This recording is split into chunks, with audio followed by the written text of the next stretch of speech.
నా పేరు కొట్టిసేవ రామకృష్ణ అన్న, జగ్గంపేట నియోజకవర్గం నుంచి వచ్చాం మేము. ఎంతమంది కలిసి వచ్చినా సరే ఈసారి కూడా జగన్మోహన్ రెడ్డి గారే సీఎం కింద చేయడం గ్యారంటీ. పందులన్నీ గుంపుగా వస్తాయి, సింహం సింగిల్గా వస్తుంది. అది జగన్మోహన్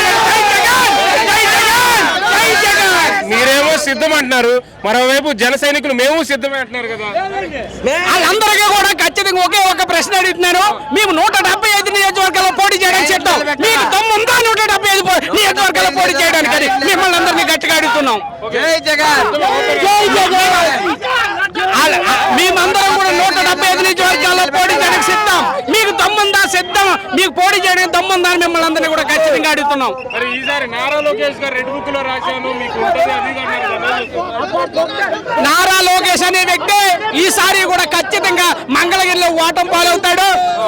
అదే ఎర్రలో రాసుకోవడానికి రెడీగా ఉండమని సవాల్ ఇస్తున్నాం. రాజకీయాల్లోకి రావడానికి అదే కాదు, కాంగ్రెస్ పార్టీలో జాయిన్ అయ్యి జగన్ గారిని తిడుతున్నారు కదా, దాని గురించి కాంగ్రెస్ పార్టీ అనేది మునిగిపోయిన నావా. ఆవిడ ఇక్కడికి వచ్చి అక్కడ ఉంటా ఇక్కడ ఉంటా అంటే సినిమాల్లో డైలాగులు కానీ ఇక్కడ సూట్ అవ్వమ్మా. జై జగన్ అంతే. ఇక్కడ అంటే రాజశేఖర రెడ్డి గారు అసలైన వారసురాలు నేనే అనేసి అంటున్నారు కదా. రాజశేఖర రెడ్డి గారు అసలైన వారసురాలు ఎవరో కూడా అసలైన వారసుడు జగన్మోహన్ రెడ్డి అని రాష్ట్ర ప్రజలకే కాదు దేశ ప్రజలందరికీ కూడా తెలుసు. నువ్వు ఎన్ని కథలు చెప్పినా ఇక్కడ నమ్మివాడు అవ్వలేనని ఈ సభాముఖంగా తెలియజేస్తూ మళ్ళీ కూడా జగన్ వస్తాడు. మేమందరం కూడా జగన్ గెలిపించడానికి సిద్ధమని చెప్తూ ఉన్నాం.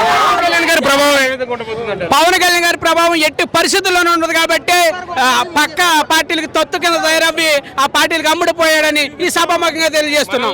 ఆపేది అంటున్నారు కదా వాళ్ళు. మేమే ఆపుతాం.